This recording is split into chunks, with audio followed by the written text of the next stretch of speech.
demanded a complete power dynamic reversal in our marriage, and I was about to learn exactly what happens when someone gets everything they think they want.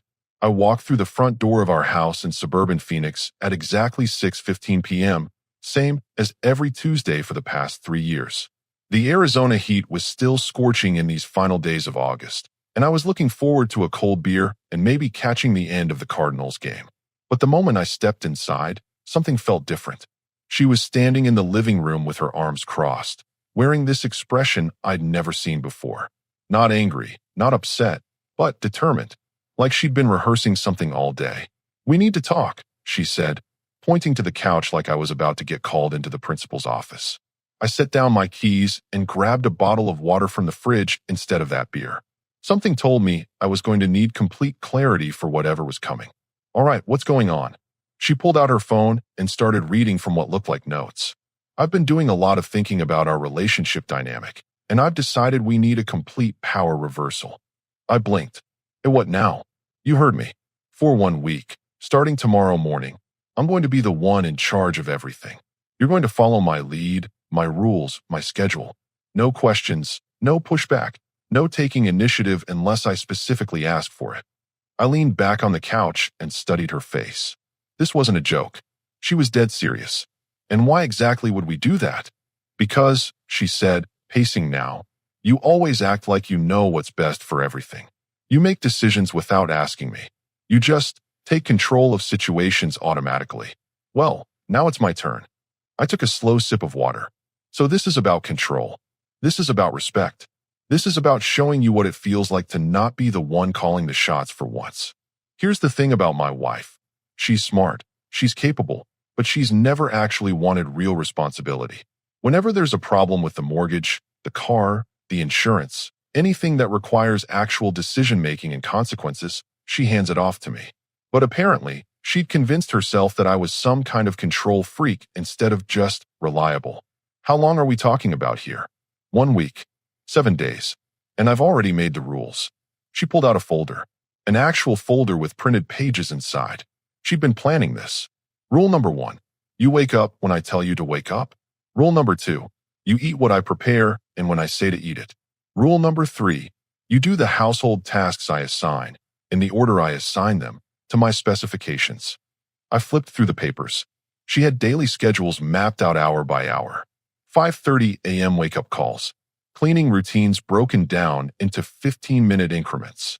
Grocery lists with specific brands and store locations. You made a military training schedule for running our household. I made a proper organizational system. Something you clearly haven't been doing if you think you can just wing everything. I looked at her carefully. She had this energy about her, like she was excited about the power she thought she was about to have. But there was something else there too. Something that looked like she was trying to prove something to herself more than to me. "And what happens if I don't want to do this little experiment?" Her expression hardened. "Then we have a bigger conversation about whether this marriage is working." There it was. The ultimatum wrapped up in relationship therapy language. I closed the folder and set it on the coffee table. She was watching me intently, probably expecting me to argue or refuse outright. But here's what she didn't understand about me. I don't fight battles I don't need to fight. And sometimes, the best way to teach someone a lesson is to let them learn it themselves. "All right," I said simply. She blinked. "All right, what?" "All right, let's do your experiment. 1 week. You're the boss, I follow orders. But we're clear that this is temporary, right? 7 days. Then we go back to normal." She looked surprised, like she'd been prepared for an argument and didn't know how to handle agreement. "Yes, 7 days. And when I say normal, I mean normal.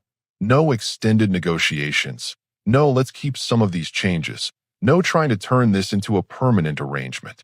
"Of course." I stood up and headed toward the stairs. "When do we start?" "Tomorrow morning. 5:30 a.m. sharp."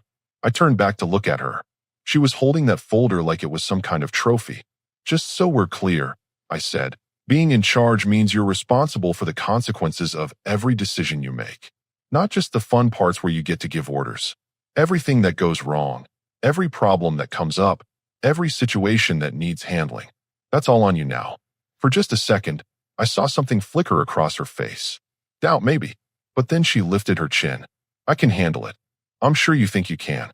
I went upstairs and took a shower, thinking about what the next week was going to look like.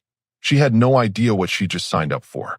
Running a household, making real decisions, handling actual problems. It wasn't about writing schedules and giving orders. It was about being the person everyone looks to when things go sideways. When I came back downstairs, she was still at the kitchen table with more papers spread out, making modifications to tomorrow's schedule with a red pen. One more thing, I said. During this week, I'm not going to help you figure anything out. I'm not going to give advice or suggestions or point out when things might not work. You want to be in charge, you get to actually be in charge. She looked up from her papers. Good. That's exactly what I want. Perfect.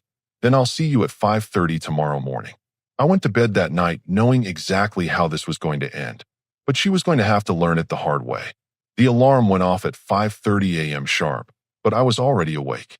Not because I was nervous, but because I wanted to see exactly how she planned to handle her first day as the household drill sergeant. I heard her footsteps in the hallway before she knocked on the bedroom door. Tell me, get up. Move it. I sat up and stretched. Good morning to you too. She was standing in the doorway wearing workout clothes and holding a clipboard. A clipboard. She'd actually gone to Target and bought office supplies for this. Shower, get dressed, and be downstairs in 15 minutes. Breakfast is at 6 sharp. What's for breakfast? She consulted her clipboard. Oatmeal with blueberries and coffee. Black coffee. I normally drink my coffee with cream, but apparently that wasn't part of the new program. When I got downstairs, she had everything laid out like a cafeteria line. One bowl of oatmeal, measured portions of blueberries, and a mug of black coffee that tasted like it could strip paint. Eat quickly. Kitchen cleaning starts at 6:15. I took a spoonful of oatmeal. It was bland and watery. Did you add salt to this? You'll eat what's provided. No special requests. Right. I finished the oatmeal without another word and waited for my next assignment. She flipped to a new page on her clipboard. Kitchen cleaning protocol. Load dishwasher according to the diagram I taped inside the door. Wipe down all counters using the spray bottle I labeled counter cleaner. Sweep and mop the floor using the supplies I set out by the pantry. I looked at the dishwasher. She'd actually drawn a diagram showing exactly where each type of dish should go. Plates on the bottom rack, bowls in the back, cups in the front. Like I hadn't been loading our dishwasher for 3 years. Any questions? She asked. Nope. I started loading dishes while she stood there with her clipboard, watching me like a supervisor on a factory floor. When I put a bowl in what she apparently considered the wrong slot, she cleared her throat. The diagram shows bowls go in the back section. I moved the bowl. My mistake. She made a note on her clipboard, actually wrote something down like she was documenting my performance. After I finished the kitchen, she handed me a detailed grocery list. Not just items, but specific brands, sizes, and even which aisle to find them in at the Fry's on Camelback Road. Be back by 10. I'll have your next assignment ready. The grocery store trip was surreal. She'd written everything down like I'd never shopped before. Tide detergent, 150-ounce container, aisle 5. Cheerios cereal, family size, aisle 8. I found myself following her instructions exactly, not because I had to, but because I was curious to see how much energy she'd put into micromanaging groceries. When I got back, she was waiting with another checklist. Living room cleaning. Vacuum all surfaces including under-couch cushions. Dust all surfaces with a microfiber cloth. Organize magazines by date. Water the plants using exactly 1 cup of water for each plant. I looked at her. 1 cup for each plant. That's what I said. Our spider plant needed maybe half a cup, max. Our rubber tree needed at least 2. But she was the boss, so 1 cup it was. While I vacuumed, she sat at the kitchen table making more lists and checking things off previous lists. She looked genuinely happy, like this was the most productive she'd felt in months. Around noon, she announced lunch break. Another measured meal, a turkey sandwich with exactly 2 slices of turkey, 1 slice of cheese, and mustard. No mayo, no lettuce, no variation. Afternoon schedule, she said, consulting her clipboard again. Bathroom cleaning from 1 to 2:30. Laundry sorting and first load from 2:30 to 3. Yard work from 3 to 5. I finished my sandwich. What kind of yard work? Weed the front flower bed. Trim the hedge by the mailbox. Sweep the back patio. It was going to be 98 degrees this afternoon. Perfect weather for yard work. But here's what I noticed. Every task she gave me was something she normally ignored or complained about not getting done. The weeds in the flower bed had been there for weeks. The hedge was overgrown because she kept saying we should find someone to trim it. The back patio was covered in leaves because she said sweeping was pointless since more would just fall. Now that she was in charge, suddenly all these tasks had become urgent priorities with specific time slots. I spent the afternoon working outside while she stayed inside in the air conditioning, occasionally coming out to check on my progress. When I was trimming the hedge, she stood there with her clipboard and actually said, "Make sure you're cutting evenly. It should look professional." By 5 o'clock, I was sweaty and tired, but I completed everything on her list. She reviewed my work like a building inspector, making notes and pointing out spots I might have missed. "Dinner is at 6, she announced. "Chicken breast, steamed broccoli, and rice. You'll clean up afterward." During dinner, she kept talking about how organized and efficient the day had been, how much they'd gotten accomplished, how this was what real household management looked like. "I don't know why you always made it seem so complicated," she said, cutting her chicken. "It's just a matter of having proper systems and following through." I nodded and kept eating. One day down, 6 to go. After I cleaned up dinner, she handed me tomorrow's schedule. If anything, it was even more detailed than today's. Questions about tomorrow? I looked at the schedule. 5:30 wake up again. More measured meals. More timed cleaning sessions. She'd even scheduled my bathroom breaks. Nope. Looks comprehensive. She seemed pleased with that response. Good. This is working exactly like I thought it would.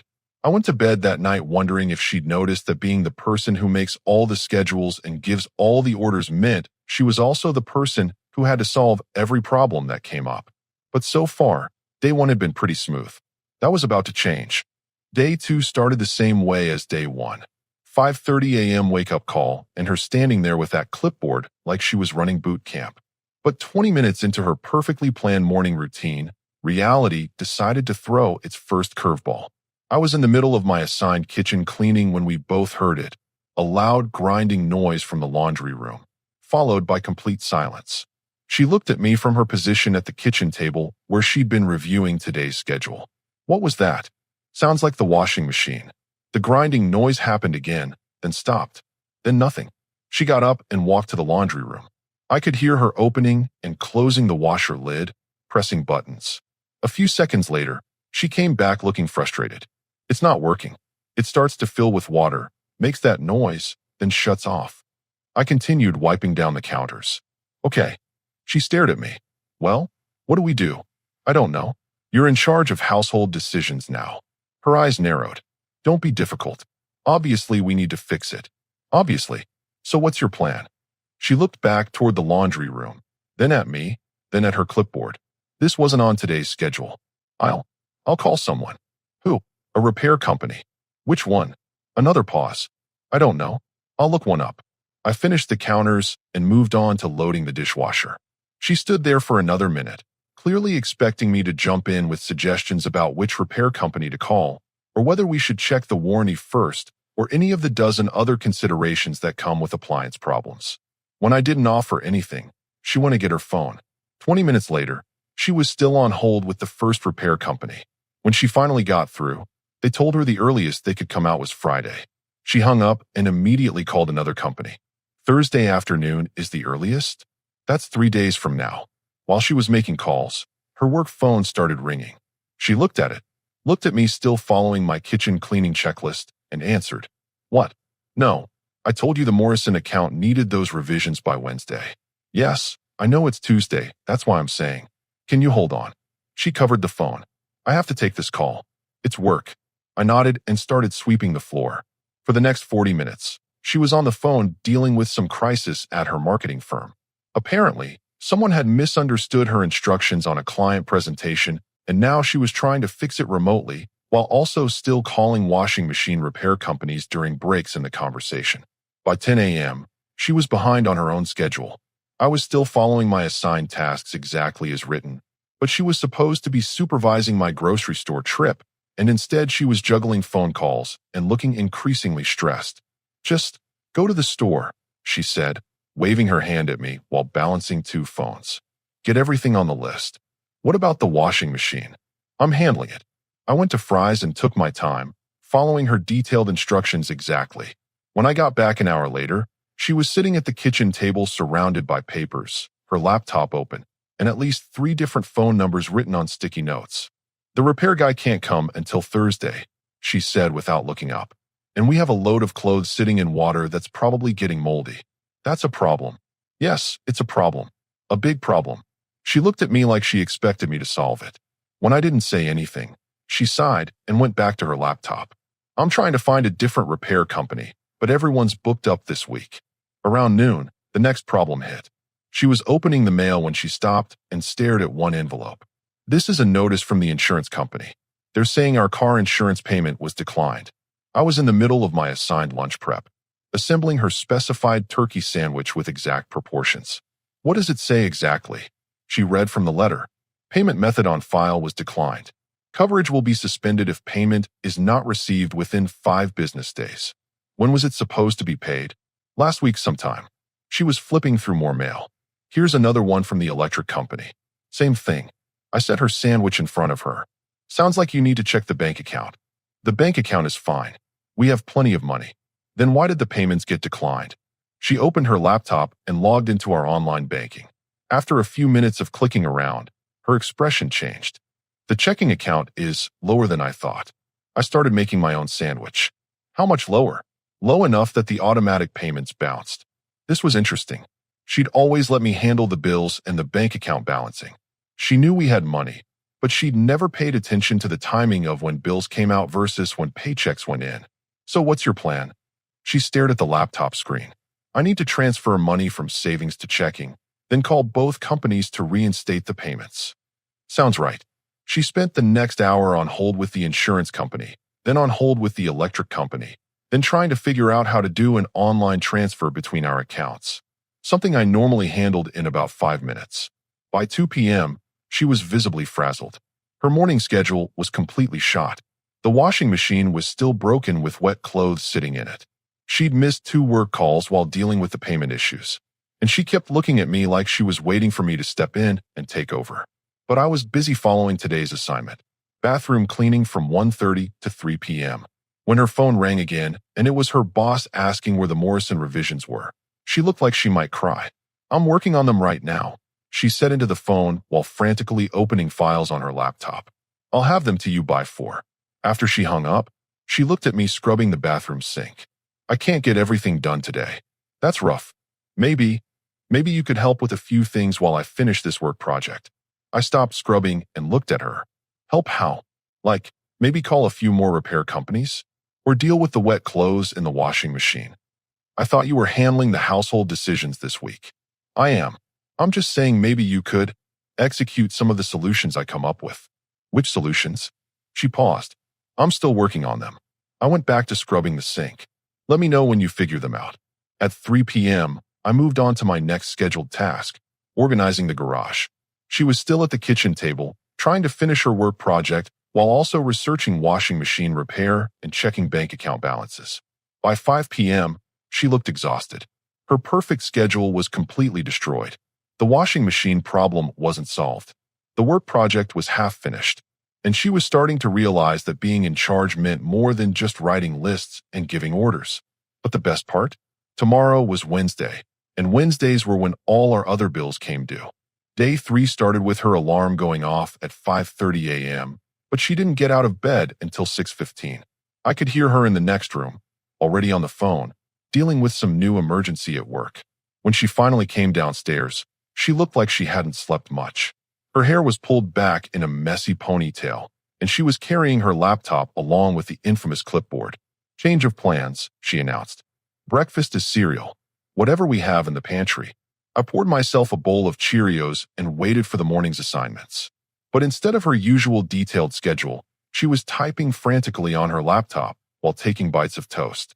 "The Morrison client is furious about yesterday's presentation," she said without looking up. "They want a complete revision by noon, and my team is acting like they've never worked on an account before." Her phone buzzed. Text message. She glanced at it and groaned. Now the repair company that was supposed to come Thursday is saying they might not be able to make it until next week. I finished my cereal and waited. She was the boss. She got to decide what came next. But she was too distracted to give me any assignments.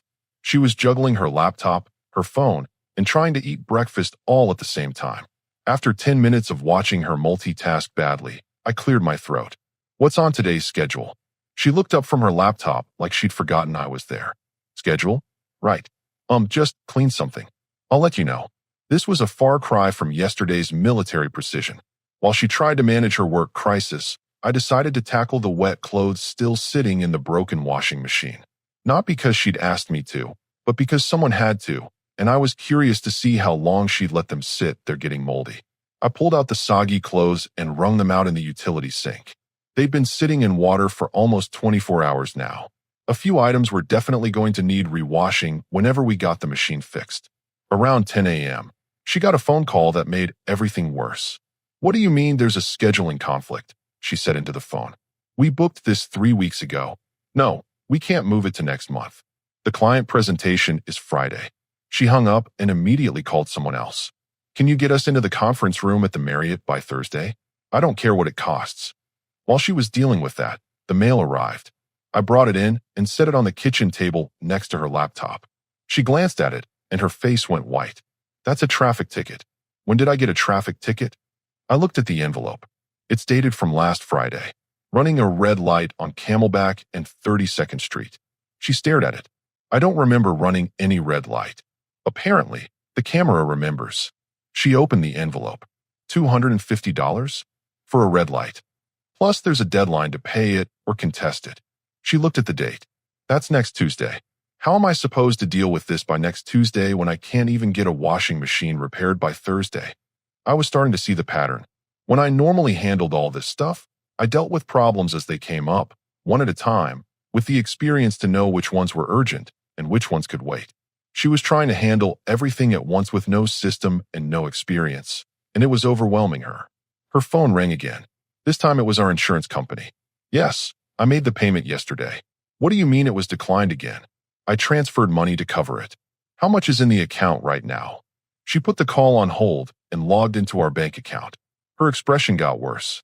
"We're overdrawn. The transfer I made yesterday bounced because I miscalculated how much was in savings." "How much are we overdrawn?" $67, which means we got charged an overdraft fee, which made us more overdrawn, which probably means more fees. She was spiraling. I could see it happening in real time. The insurance company came back on the line and told her that our car insurance was officially suspended. We had 48 hours to reinstate it, or our registration would be flagged. After she hung up, she just sat there staring at the pile of problems on the table. The traffic ticket, the bank overdraft notices, the repair appointment that might not happen, and the work project that was due in 2 hours. "I can't do all of this," she said quietly. "That's a lot to handle," I agreed. She looked at me hopefully. "Maybe you could call the bank and sort out the overdraft situation?" "I could, but you're the one in charge of financial decisions this week." "I'm not asking you to make decisions. I'm asking you to execute the decision I'm making to fix the bank problem." "What's your decision?" She paused. "Transfer more money from savings to checking to cover the overdraft." "From which savings account?" Another pause. "We have more than one savings account." This was the problem. She knew we had money, but she'd never paid attention to how it was organized or managed. We had our regular savings account, the emergency fund that was in a different bank, the vacation fund, and the account where we kept money for tax payments. "Yes, we have several accounts." "Then, transfer money from whichever one has the most in it." "What if that money is earmarked for something else?" She looked lost. "I don't know what's earmarked for what." Her work phone started ringing again. While she answered it, our neighbor knocked on the front door. I could see him through the window, pointing toward our driveway. "Hang on," she said into her work phone, then looked at me. "Can you see what he wants?" I opened the door. Our neighbor looked annoyed. "Your sprinkler system has been running all night. Water's been flooding into our driveway since about midnight." I looked at our front yard. Sure enough, one of the sprinkler heads had broken and was shooting water straight up like a geyser. I went back inside. She was still on her work call, but I interrupted. "The sprinkler system is broken. It's flooding the neighbor's driveway." She covered the phone. "What do you want me to do about that right now?" "You're in charge. You tell me."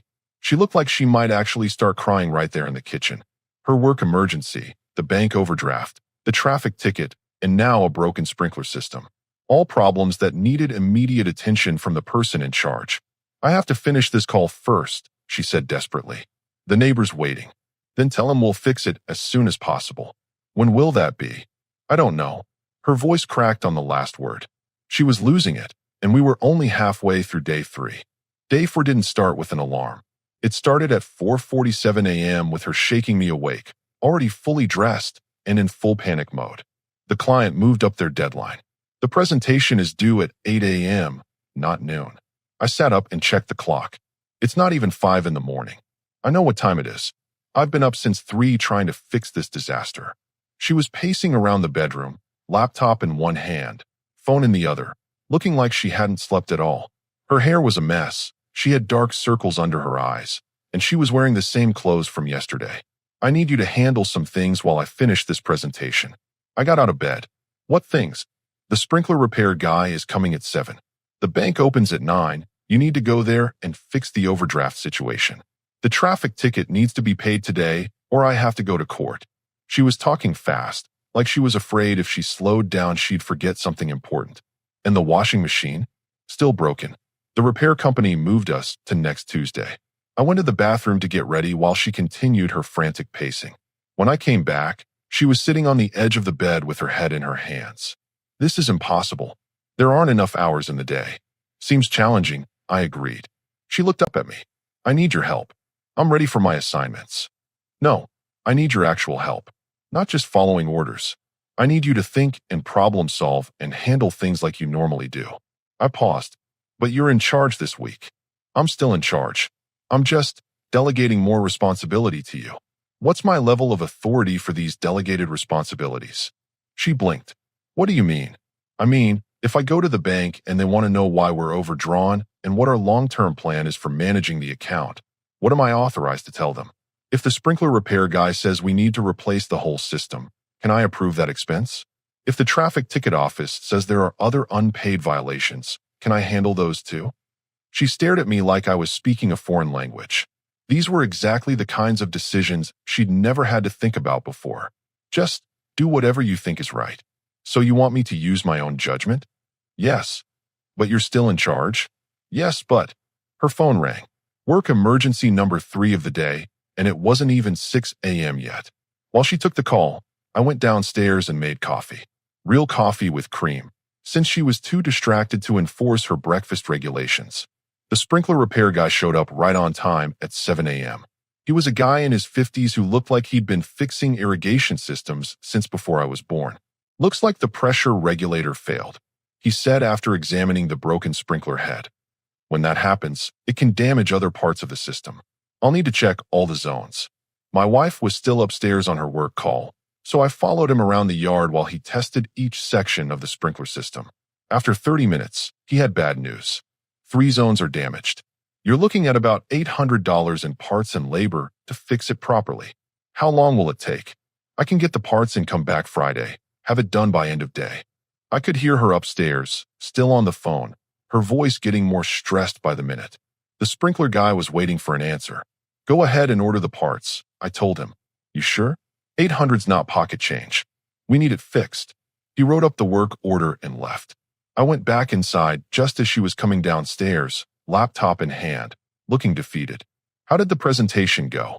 I sent it in. It's not my best work, but it's done. She noticed the work order on the kitchen table. What's this? Sprinkler repair estimate. $800. Her eyes widened. $800? The pressure regulator failed and damaged 3 zones. He can fix it Friday. Did you approve this? You told me to use my judgment. She sat down heavily at the kitchen table. $800 we don't have because our account is overdrawn. About that, I should probably get to the bank soon. She looked at the clock. It's only 7:30. They don't open until 9. Right. So I have time to deal with the traffic ticket first. Where's the traffic ticket office? I looked at the envelope. Downtown Phoenix Courthouse. She put her head in her hands again. This is insane. Everything's falling apart at once. Her phone rang again. Different ringtone this time. Personal call. Hello? Yes, this is... What? When did this happen? Her expression changed from stressed to horrified. How much water? Did it damage anything in your unit? She hung up and looked at me. That was our upstairs neighbor from the condo we rent out in Tempe. The hot water heater leaked and flooded their bathroom. Water went through the floor and damaged the unit below us. I sat down across from her. That's 3 units affected? 3 units. We're liable for the damage because it was our water heater. How much are we talking about? She doesn't know yet. The property management company is sending out an adjuster this afternoon. This was the moment when I could see her entire world starting to crack. She'd thought being in charge meant making schedules and giving orders. She'd had no idea that it meant being the person who has to solve problems like this. Multiple emergencies happening simultaneously, each one requiring immediate attention and costing money we didn't have readily available. I can't handle all of this, she whispered. It's a lot at once. It's not just a lot. It's impossible. How do you normally deal with all these things happening at the same time? I looked at her carefully. You want an honest answer? Yes. Experience and systems. I know which problems are urgent and which ones can wait. I know how our finances are organized and where to find money for emergencies. I know which repair companies are reliable and which ones will rip us off. I know how to prioritize when everything seems urgent. She was quiet for a long moment. And you do all of this without freaking out. Sometimes I freak out, but usually not where you can see it. Her phone buzzed with a text message. She glanced at it and her face went pale again. What now? The Morrison client rejected the presentation. They want a complete do-over by tomorrow morning. She looked around the kitchen at all the problems scattered across the table. Bank overdraft notices, sprinkler repair estimates, traffic ticket, property management company contact information for the water damage. I can't do this, she said quietly. I thought I could, but I can't. So what do you want to do? She was quiet for a long time, staring at the pile of crisis management that had become her new reality. I want to quit. Quit what? All of it. This whole experiment. Being in charge of everything. I leaned back in my chair. We agreed on a week. I know what we agreed, but I'm drowning. Everything I touch turns into a bigger problem, and I don't know how to fix any of it. She was right. She was drowning, but we weren't even halfway through the week yet. At 2:17 a.m. on Friday morning, she woke me up by shaking my shoulder. I could hear her crying before I was fully awake.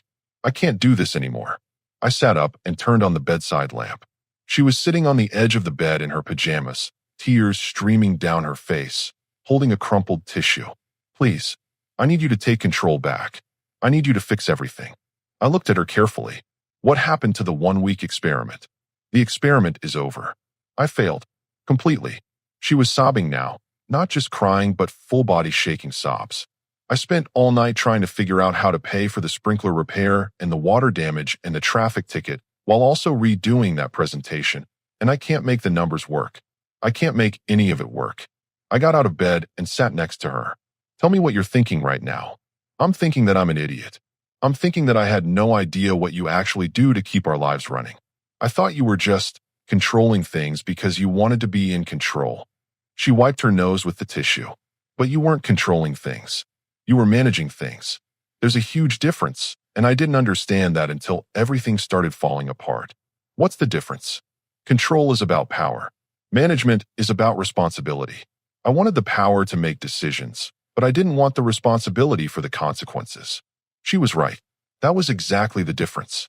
When the washing machine broke, I just wanted you to fix it. When the bank account got messed up, I wanted you to handle it. When the sprinkler system flooded the neighbor's yard, I wanted you to deal with it. I wanted to be in charge of the easy stuff and have you handle all the hard stuff. I nodded. And how did that work out? It didn't work at all. Everything got worse because I was trying to micromanage things I didn't understand while ignoring the big problems that actually mattered. She looked at me with red, swollen eyes. I owe you an apology. A huge apology. I thought you were being controlling and dominating, but you were just being competent. You were handling all the stuff I didn't want to think about so I could focus on the things I cared about. What do you want now? I want you to take charge again. Not because I'm giving up, but because you're actually good at it, and I'm not. I stood up and walked to the dresser. What about respecting your independence and not letting me make all the decisions? I still want to be part of decisions that affect us both. But I don't want to be the person who has to figure out which bank account to use for emergency repairs or how to prioritize 5 different crises happening at the same time. She wiped her eyes again. I want to be your partner, not your boss. And definitely not someone who pretends they could do your job better than you do. I got dressed and went downstairs. She followed me to the kitchen, where all of yesterday's problems were still scattered across the table, waiting for solutions. Here's how this works going forward, I said, sitting down at the table. I handle the logistics, the finances, the repairs, the emergencies. You focus on your career and the things you're actually good at. That sounds perfect. But when I make decisions about how to solve these problems, you don't second-guess me or complain about my methods. You trust that I know what I'm doing. Absolutely. And if you ever want to try another power reversal experiment, the answer is no. She actually laughed through her tears. Never again. I promise.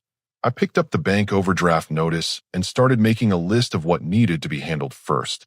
Go back to bed. I'll have most of this sorted out by the time you wake up. She kissed my forehead before heading upstairs. Thank you for letting me learn this lesson without making me feel stupid about it.